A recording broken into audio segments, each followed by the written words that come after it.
implement strategies with OTAs, that's online travel agencies. I didn't know that until I was working on this conference, in alignment with the overall corporate strategy of the airline, and manages all the relationships on behalf of the airline in North America.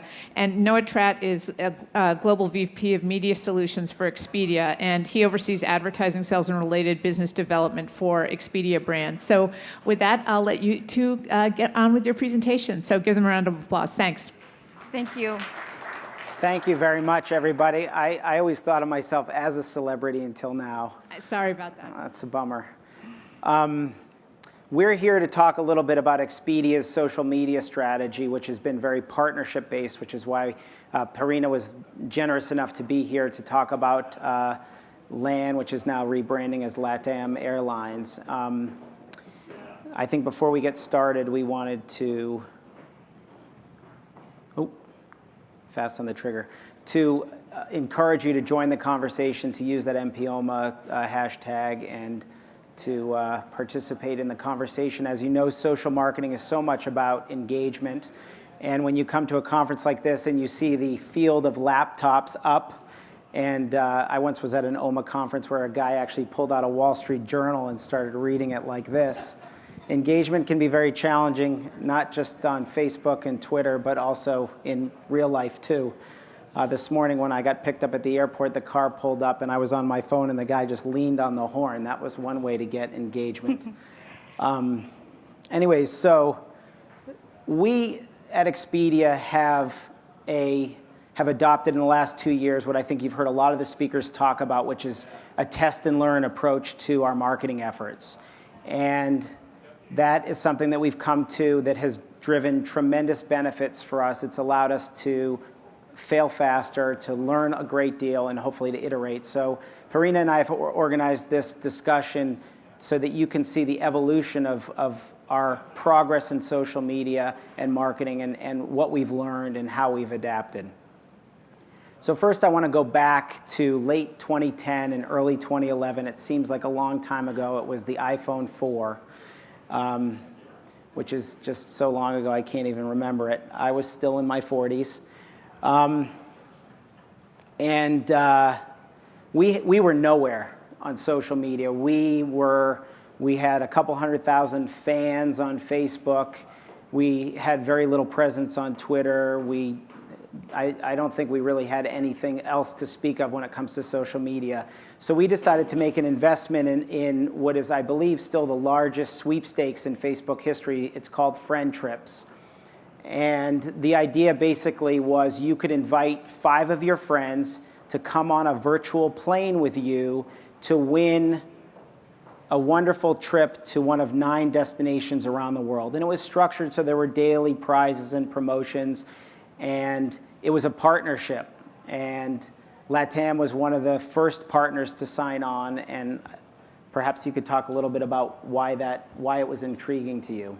We were not even in diapers when we started this campaign. We were starting in social media. We didn't even have like 100,000 fans. So we thought that it was a great opportunity to partner with a big brand like Expedia. We are very well known in South America. We are very well positioned. But in North America, Expedia is a bigger brand. So we thought it was a great opportunity, and we decided to invest and go for it. So the Friend Trips promotion was a great success on the metrics Expedia set out, which is we added 1 million fans in 6 weeks, which was a huge increase for us. And we got an increase in what we called engagement at the time, which was mentions on our wall and posts and sharing of planes and things like that. So there was a viral component to the sweepstakes that really amped up people's engagement with us. There were also comments, can I have a one-way trip for my ex-wife, and some other creative ideas like that we didn't take very seriously, but we got people very, very engaged, and we built tens of thousands of airplanes to these destinations. So what did we learn? At the end of phase 1, I think we were all impressed that we had this great fan base, over 1 million folks that liked Expedia, but we kind of had the oh duh moment of a lot of social marketers, which is it's not just enough to have a fan base, It's about engagement and what do you do with those fans once you have them, and how do you keep the conversation going? Yeah, what we learned with this experience is that we wanted to have some fans, but not fans just for the sake of having them. We wanted qualified fans, fans that will talk about South America, fans that will contribute to the awareness of South America as a destination. And we also learned that we needed to do something complementary to what Expedia was doing, like, for example, trying to drive traffic to our own Facebook. We got like about 1,000 more fans during the campaign, and we increased our sales. However, we still feel that we needed to do more, but we didn't know anything about social media when we started.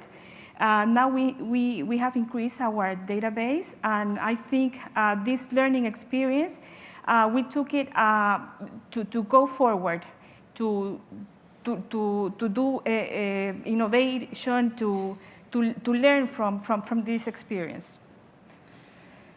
So for us, engagement had meant a conversation, and we, I think, clumsily initially thought that conversation would be about posting a pretty picture of flip-flops on the beach and hoping that we could encourage people to comment. I mean, how many of you can relate to that kind of clumsy level of engagement early days? We got a lot of comment that your toes don't look very nice in your flip-flops, but we didn't really drive the kind of discussion that we wanted. And I think the Friend Trips experience and the partnerships that we brought together in that experience reminded us that there was a huge opportunity to take advantage of the fact that LATAM means South America, and that they have deep expertise in the nuances and the smaller places to visit and the beautiful content that would really encourage the level of participation and contribution that we were looking for. We also decided to start experimenting on other social platforms like Twitter, again, partnering with companies like LATAM to host specialized conversations on Twitter that really, I think, added a level of participation that we hadn't seen in our previous social marketing efforts. And we tapped into a vein of photographs which seemed to really speak to the locations. Now, after all, we work in travel. If there's any industry that inspires passion and inspires enthusiasm and makes people happy, it's travel. And photography, of course, is a way to make people happy really quickly when it comes to travel and to tap into people's knowledge. I mean, our audience is well-traveled and knows these places and can really add quite a bit to the conversation. Yeah, these beautiful images. This is Easter Island, for example. I cannot explain how beautiful is Easter Island by itself. I have to show the picture. I have to show a video. I have to show how beautiful it is. Otherwise, if I just say go to Easter Island, it's like doing nothing. So I think it's a very good opportunity to engage people and to inspire people to go to our destinations. And it was very successful in getting people to add their own Easter Island photographs and chiming in about what an amazing place Machu Picchu is, and how you can't miss it, and to add their own tips and tricks to the experience. I think one of the other things that we learned in phase 2 is that social media doesn't exist, social marketing doesn't exist on its own, that it has to be part of a coherent strategy that fits in with your wider marketing efforts. So LATAM advertising on Expedia and merchandising that we were doing around South America on-site and off-site to promote traffic to our social media efforts. During this South America week, this was kind of the focus, was trying to build awareness in as many places as we can.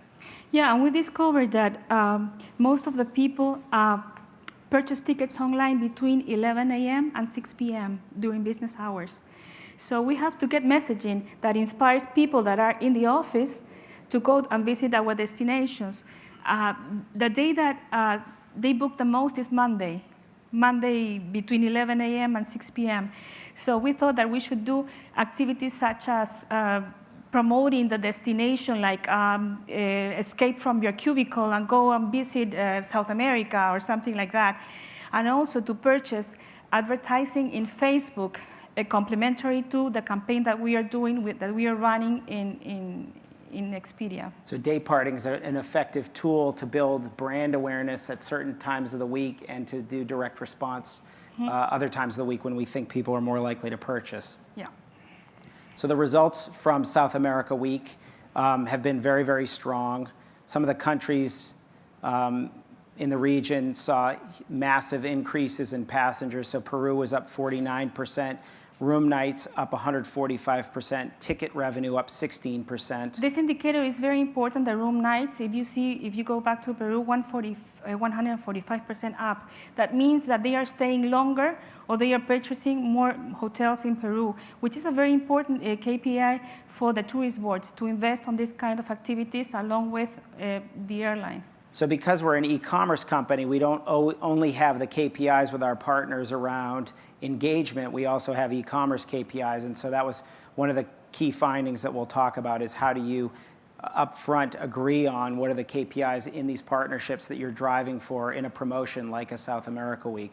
We saw similar strong results. Argentina on the face of it doesn't look that good compared to Peru.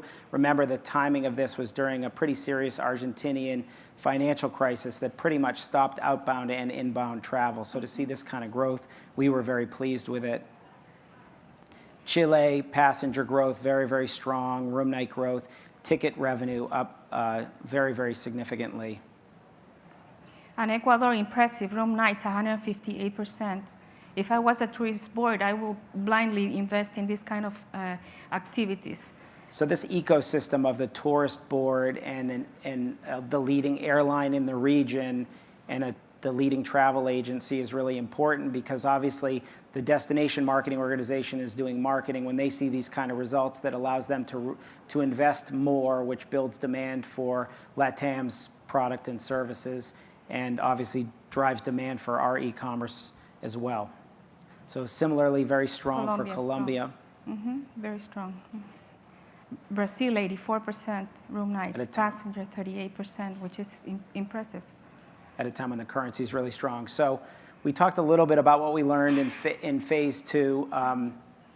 The KPIs up front was really key for us. As an e-commerce company, when we get into partnerships, partners often are going to look at us and look for traditional e-commerce KPIs. At the same time, they want to drive their own fan base. They want to drive their own quality engagement. So sometimes those things pull in opposite directions. So having a good conversation up front, I think is really important. One of the other things we learned is we have 1,000 people in cities around the world who are working with hotels and are experts in the hospitality industry in the cities where they're based. And so bringing that knowledge and that content to play in a South America Week so we can make our conversation actionable is really, really key.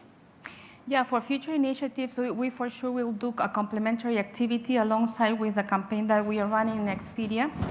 And we also learned that what I already told you before about the people booking on business hours. So we have to do our campaigns compelling to those people.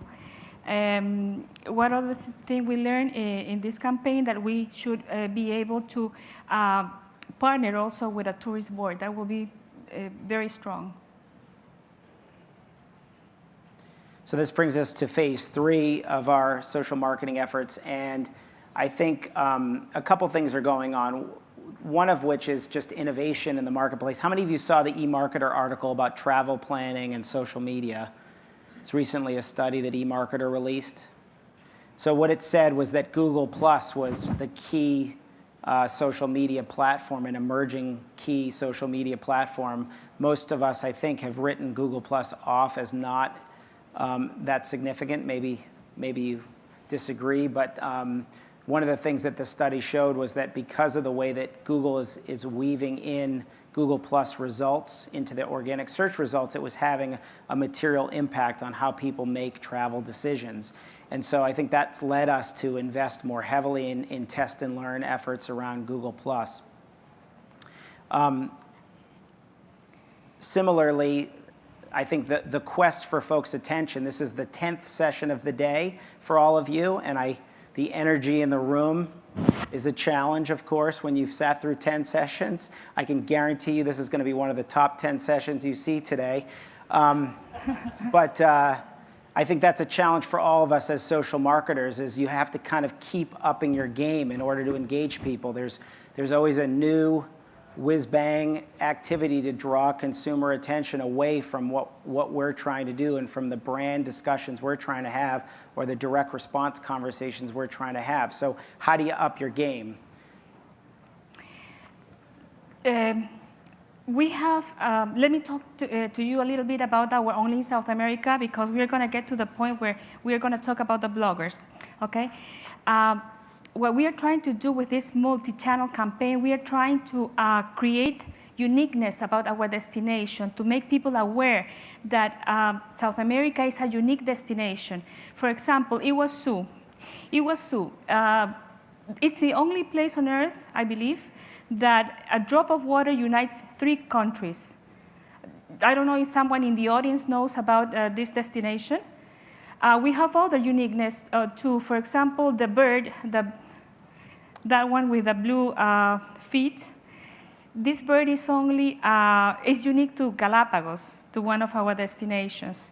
And this is the kind of things that we are trying to create the feeling that in South America there is special things that can be done and nowhere else.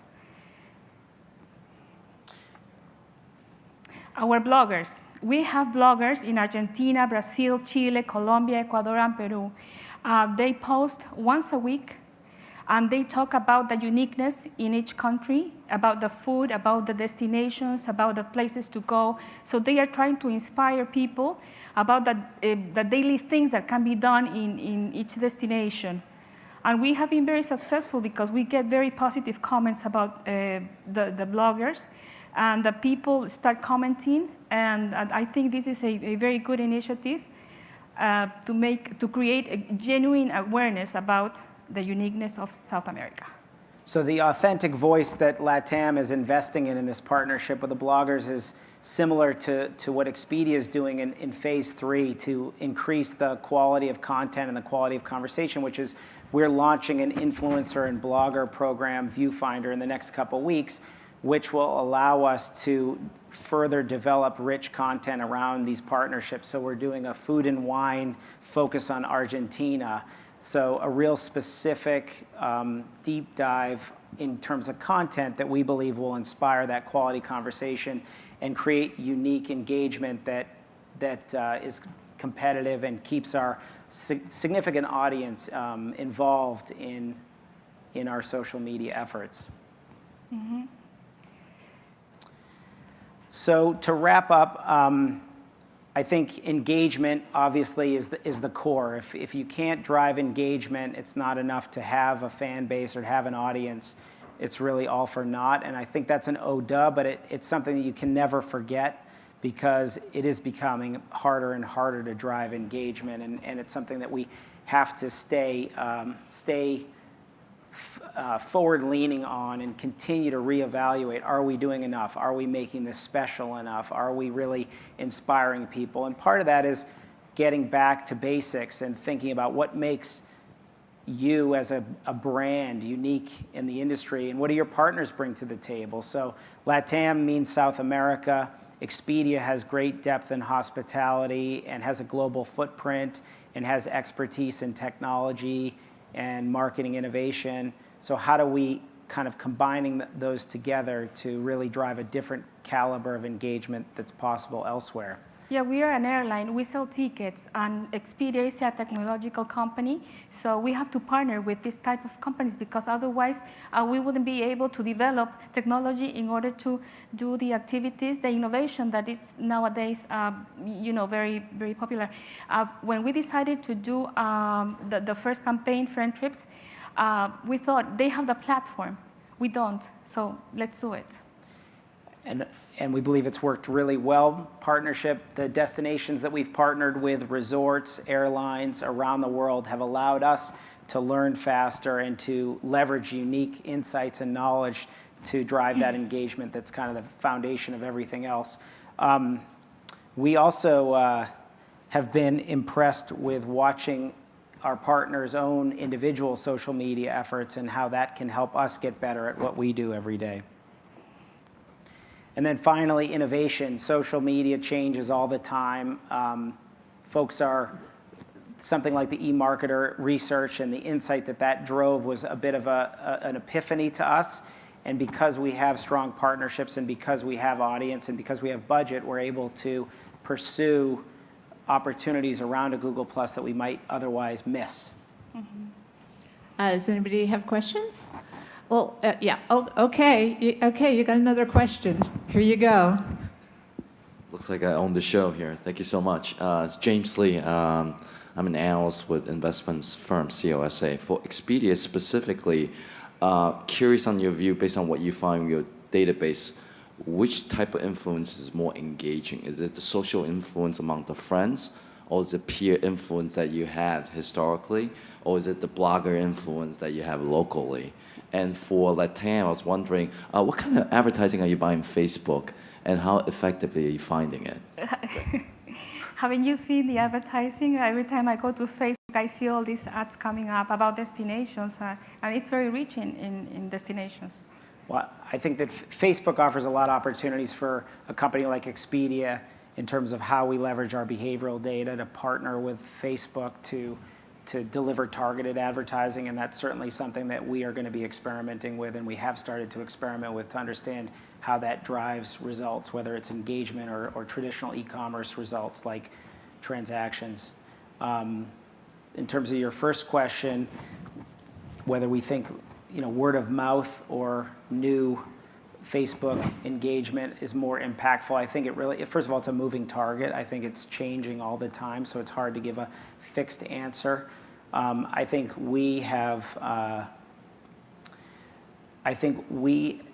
Net Promoter Score has been the traditional word of mouth measurement for marketers, and that's been an important thing that we look at constantly internally. We look at it with all our lines of business. It's something that even our corporate travel business takes very, very seriously.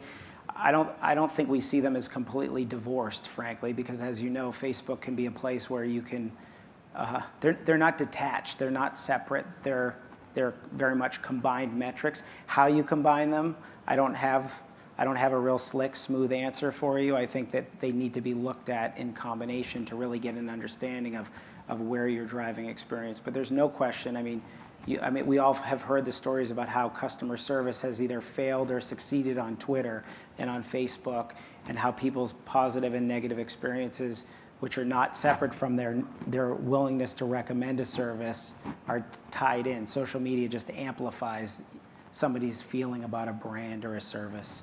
So we have to think of those in a cohesive way is my take on it. So, okay, any other questions?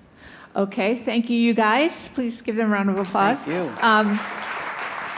So we're going to have a very brief coffee break, and